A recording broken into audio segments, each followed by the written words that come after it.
Le coronavirus, un moyen de déstabiliser la Chine? Opinion sans phare, de Peter König.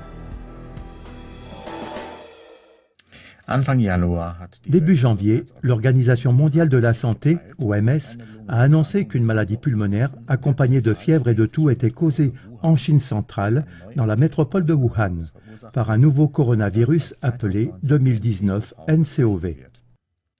Le nombre total de cas de maladie confirmés en Chine au début du mois de février est actuellement de 11 221.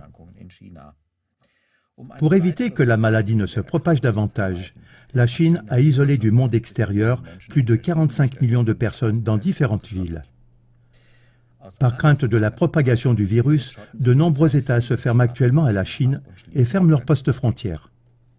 Jerome Powell, le directeur de la Réserve fédérale américaine, a déclaré le 29 janvier que le coronavirus était un problème sérieux et qu'il était susceptible d'affecter, en Chine et au Japon, les activités économiques mondiales.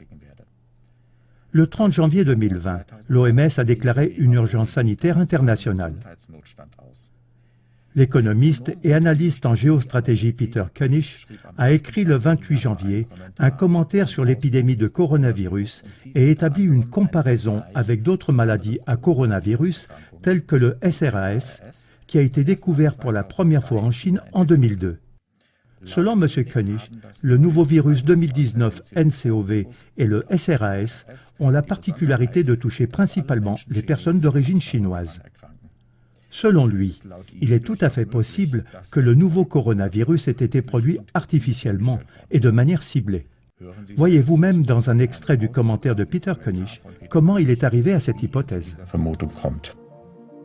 Man sollte in diesem Zusammenhang auch beachten, il convient également de noter dans ce contexte que l'apparition du virus 2019 NCOV est curieusement similaire à d'autres maladies à coronavirus, telles que le syndrome respiratoire du Moyen-Orient, MERS, qui a été identifié en Arabie Saoudite en 2012, puis s'est propagé à d'autres pays du Moyen-Orient et d'Afrique subsaharienne. Et donc aussi le syndrome respiratoire aigu sévère, SRAS, découvert pour la première fois en Chine en 2002. Le SRAS s'est ensuite répandu dans le monde entier, mais a ensuite rapidement pu être maîtrisé. Aucune autre infection n'a été signalée depuis 2004. Il s'agit dans les deux cas de coronavirus dont on soupçonne qu'ils ont été produits lors d'expériences en laboratoire sur des animaux, et la transmission des virus à l'homme n'a été possible qu'avec l'aide de l'homme. Les virus ont ensuite muté pour permettre l'infection d'un humain à l'autre. Le SRAS, tout comme le nouveau virus 2019 NCOV, ont de plus la particularité de toucher principalement les personnes d'origine chinoise. Il y a répartis dans le monde entier plus de 100 laboratoires secrets et peu connus, sponsorisés par la CIA ou le Pentagone.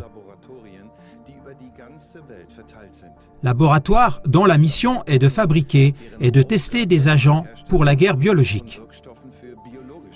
Il y a quelques années, un tel laboratoire a été découvert en Ukraine et cela a été relaté. On travaillait sur un virus qui devait infecter les personnes d'origine russe. Cependant, comme il n'y a pas de population russe homogène, les premières tentatives auraient échoué.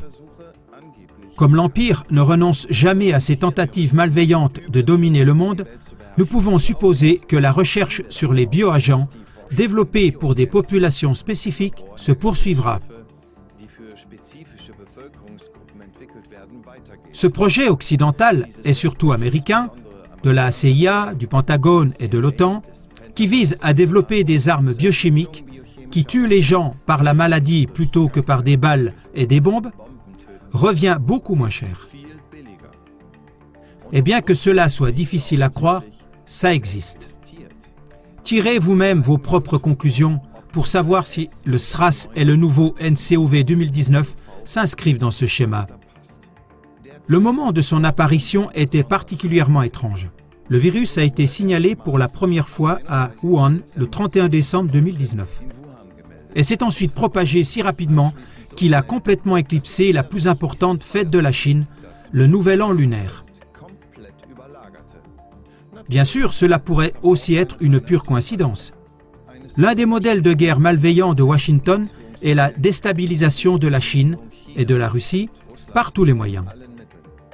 Dans un but de déstabilisation, la Chine est constamment harcelée et attaquée, comme Hong Kong, Taïwan, la région ouïghour du Xinjiang, le Tibet, les guerres tarifaires. Pourquoi cette fois ne pas essayer une potentielle tentative de pandémie avec un virus contagieux? Cependant, il reste à constater, et même l'Occident, à son grand dam et à sa frustration, doit le constater, que la Chine dispose de pouvoirs de résistance extrêmes et fait preuve d'une capacité d'adaptation et de résistance, avec un esprit puissant et de l'ingéniosité pour sauver son peuple. Sein Volk zu retten.